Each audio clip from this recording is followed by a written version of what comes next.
Okay, today we're going to look at the 5th grade question of the week from last week. Breeza has $15.73. Irma has 3 times as much money. How much money do the girls have together? We're going to use this strategy: understand, plan, solve, check. For understand, we can just take quick bulletin notes. What are the numbers? What do they represent? And think about what math action is happening.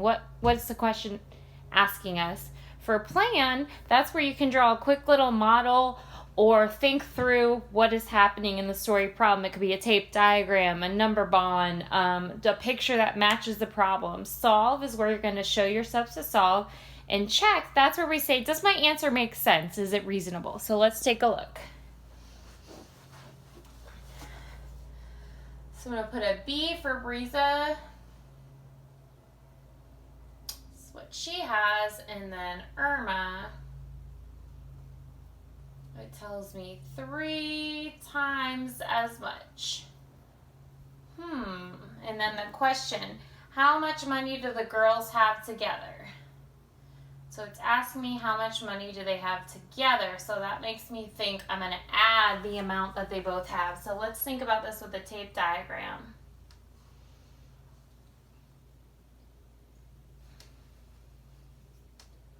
So here's Breeza. Here's Irma. So if Irma had the same amount, how much would she have? She would have $15.73. If she has twice as much, I would double it, but she has 3 times as much money. So we're going to do 3 times the amount that Breeza has.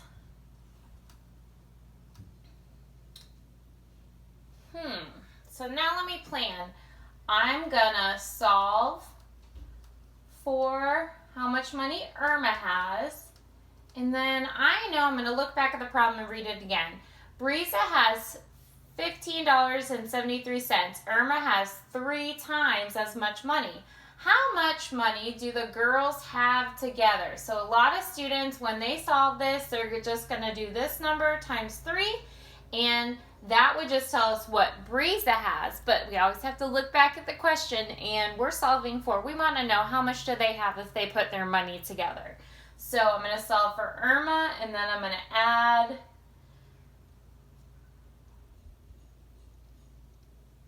together. So go ahead and push pause and solve the problem.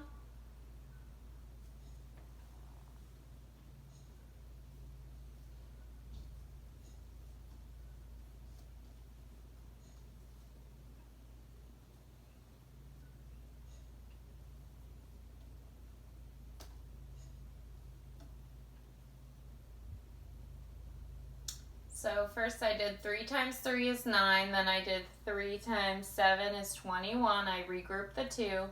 Now I'm going to do 3 times 5, and I get 15 plus 2 more is 17. And then regroup the 1. 3 times 1 is 3 plus 1 more is 4. So my answer is 4,719. Wait a minute, that's not reasonable. That doesn't make sense. So just a reminder, with multiplication of decimals, we figure out how many decimal numbers do we have. In this case, we have 2 decimal numbers.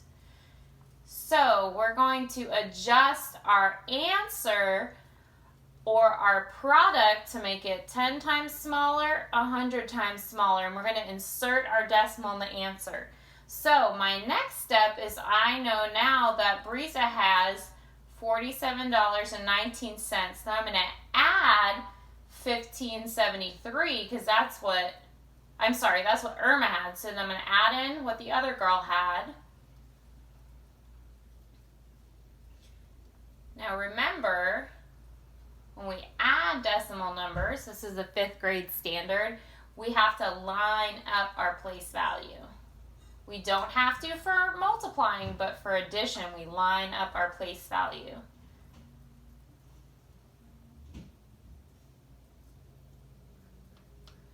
So let's check if our answer is reasonable. So we can check by solving it with a second strategy, or sometimes we can do the inverse operation. That's really helpful if it's a division or a subtraction problem to do adding or multiplying to check our work, the inverse operation. In this case, I'm just going to think about it. So if Irma has 3 times as much, I can label each part of my take diagram. And couldn't I solve by doing repeated addition to check my work? Absolutely. I like to just add 2 numbers at a time so I don't have a lot of regrouping.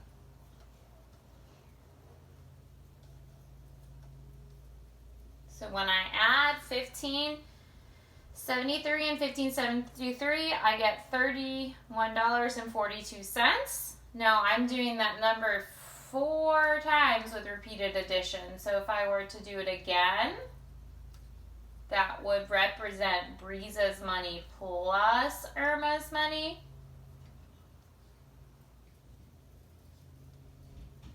So now my last step is to add those 2 values.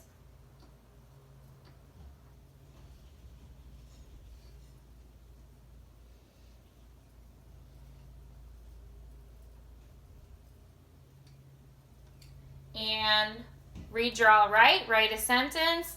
The girls have $92 together. So the answer to the question is $62.92. We got this.